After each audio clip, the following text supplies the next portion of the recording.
lor pinggal pan chol putap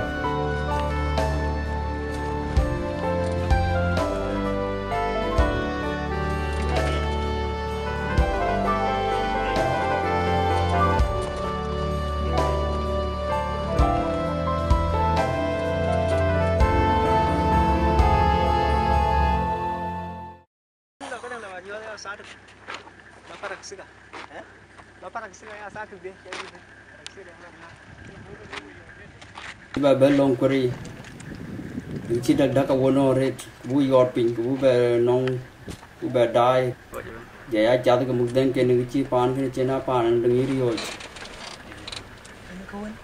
o chi ba nyong du ri o chi dong ta bu chu pan cho phuk tap o ri ni mu pan cho wer nyo e kam tin di bthi ko chu ku ben le bro le bthi ko chu Ucik paben koi kori, ya kendo bat kuerci tiok, iba ye betim,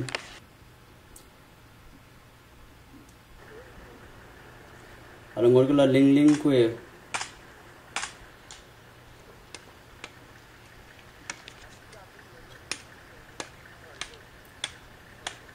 rup king ngor kila potap. Sekarang puktab ini ide tu cukup mai. Kecangi nak je puktab tio. Kena pun ini roci ala je kena. Cara ting beriak ki bayar ya. Kuwai mana tu ne? Ayah loci kena. Kuna aku join tu. Kena tuhun tato, ini tuhun tato polis.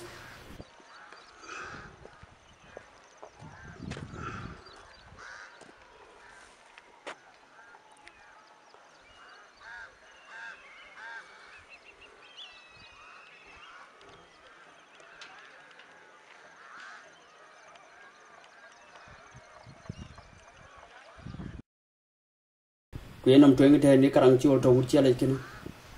Ni tiap ke panton.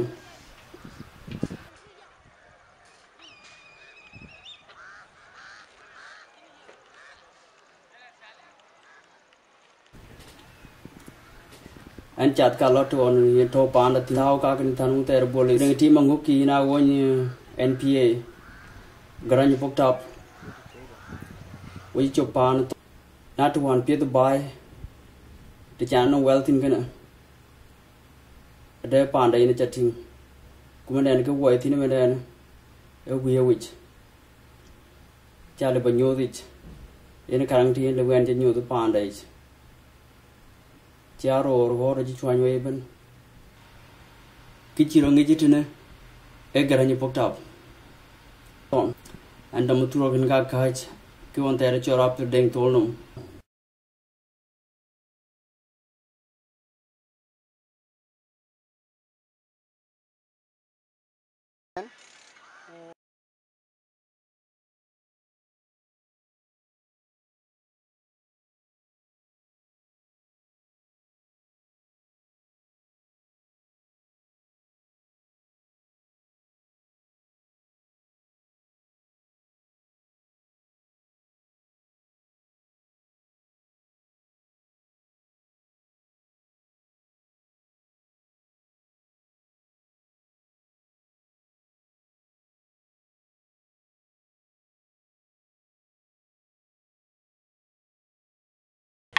kita udah ni kan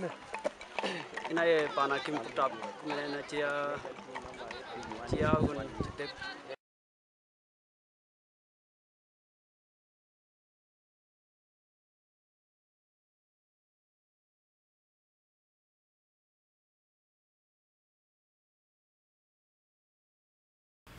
acing ko bendi tetap dan ko bendi riak ki bayar riak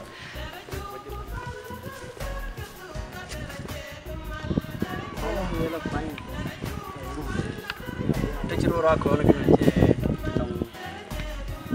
tiga tim pan kon to tim ko lo je tiang bai kan ke pan je kon ceng re kon kena cing ye tinga ye ding ke ba kuno ako je bai rio ra ke koi ke chon ni ping ba ke pan a chi ke do nim chen chip mayret jam ko be nyaw ben pan ni be nyaw up ke brun ga ga jot ko ja den ko ke pan IPOs parya de ke pa ni chol gar yak chir wan ga ba je ben be ke yang chir ke na ke chiro be nyaw do tin krai de chiro be nyaw ke ko wan ching te na du chen ke pan ben tin me era na ke pio pat do to wan bien tin ani mutai ko jiran ting mutai ko wan pe wan ni palatin ke ya kale jiran ngi chin dang to chen jiran ba nyaw du ko ba nyaw ri ma jina ro ta ma da jam ko chi ken ki di ek di nya jo le ke na teran ba ben chen ko cha ro ma da chi ma ke tin jiran ma chi yo pyo chen ba ni chi kwit chen raj me ken tem steady na ran ben ko ri ko pyos ke ko ga bai ka ko nyin kum ku be ke pyo ri ku be nyot du pan ken ku be ba tem a de ke be ri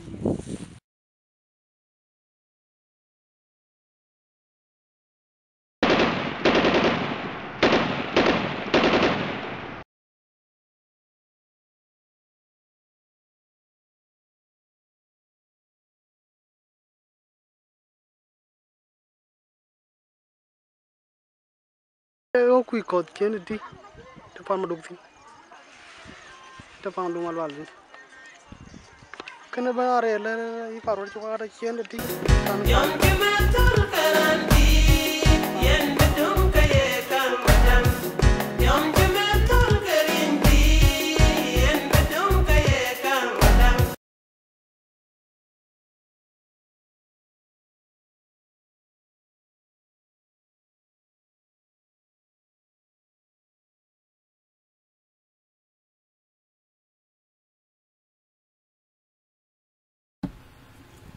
kaga amiti wan chi ko ken ga du la ma brom ka ben pan cho ko ka ben ke ga chin panya gor ko chin du chen ana ji lon ter ka ba pet ko chi la du men ka ba chri ya chang jungi mane mer go go le pyal go du jal gen chagam chumen chin ting pan nyar weng chila diu pano ko chila diu ko le ti ke chran wo yen kunyo ben ke chran tingen krer pan nyar weng